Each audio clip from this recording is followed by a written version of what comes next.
সুপ্রিয় দর্শক শ্রোতা, দেশ এবং দেশের বাইরে যে যেখান থেকে আপনারা আমাদের ভিডিওটি দেখতেছেন, আপনাদের সকলকে শুভেচ্ছা ও অভিনন্দন জানাচ্ছি। সুপ্রিয় দর্শক, গরুর খামারে প্রচুর পরিমাণে মাছের উৎপাদ হয়, মশার উৎপাদ হয়।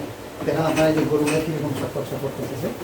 বিশেষ করে যদি এই ফ্রিজিয়ান জাতের গরুগুলো হয়, এগুলো মাছের কামড় একবারে সহ্য করতে পারে না।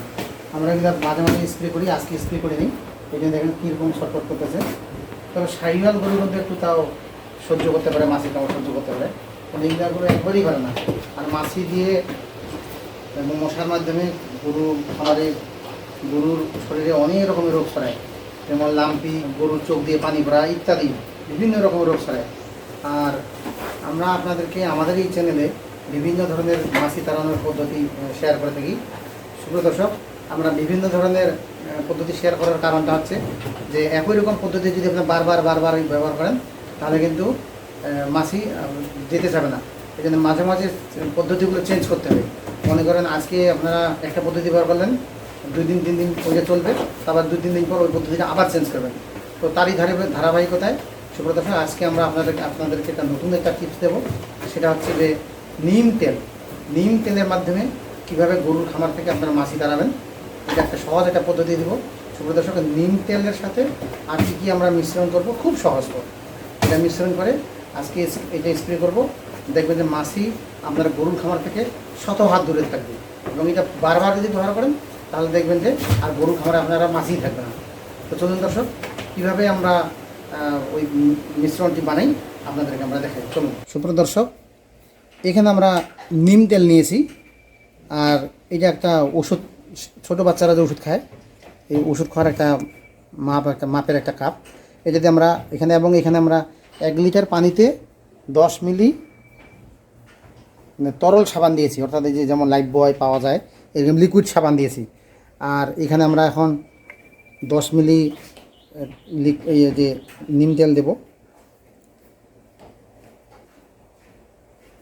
এখানে 10 মিলি হয়ে গেল, অর্থাৎ 2 চামচ হয়ে গেল। এটা এখন আমরা এখানে দিয়ে দেবো, ঢেলে দেবো।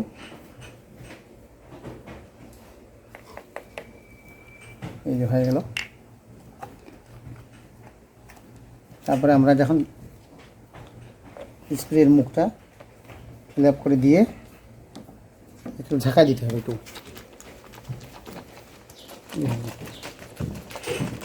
মিশ্রণটা তৈরি হয়ে গেল। তো বন্ধুরা, আজকে আপনারা দেখলেন আমরা কিভাবে এই মিশ্রণটা তৈরি করলাম। আবার বলে দিচ্ছি, আমরা এখানে 1 লিটার টিউবওয়েলের ঠান্ডা পানি নিয়েছি এবং এখানে 10 মিলি লিকুইড সাবান দিয়েছি আর 10 মিলি নিম তেল দিয়েছি। মনে রাখবেন, নিম তেল একটা প্রাকৃতিক উপাদান। এটা খামারে যদি আপনারা প্রতিদিন স্প্রে করেন, 1-2 করে স্প্রে করেন, তাহলে খামারে আর মাছি মশা কিছুই থাকবে না। নিম তেলের অনেক উপকার। নিম তেল কী উপকার আপনারা অ্যান্ড্রয়েড ফোন ব্যবহার করেন, আপনারা সার্চ দিয়ে বুঝতে পারবেন নিম তেলের কত উপকার। তো দর্শক দেখুন, আপনারা কী করবেন, মাছি উড়াচ্ছে আর গরুটা কেমন ছটফট করতেছে। দেখছেন যে মাছি উড়াচ্ছে আর গরুটা কীরকম ছটফট করতেছে। আমরা এখন যে স্প্রে করবো, ধরা যখন স্প্রে করবেন তখন যে জায়গায় স্প্রে করবেন সেই জায়গার যদি গরুর ঘরের উপরে যদি ফ্যান থাকে, খামারের ফ্যানটা আপনার বন্ধ করে দিয়ে তারপরে স্প্রে করবেন, নাহলে এটা আবার আপনার গায়ে পড়বে।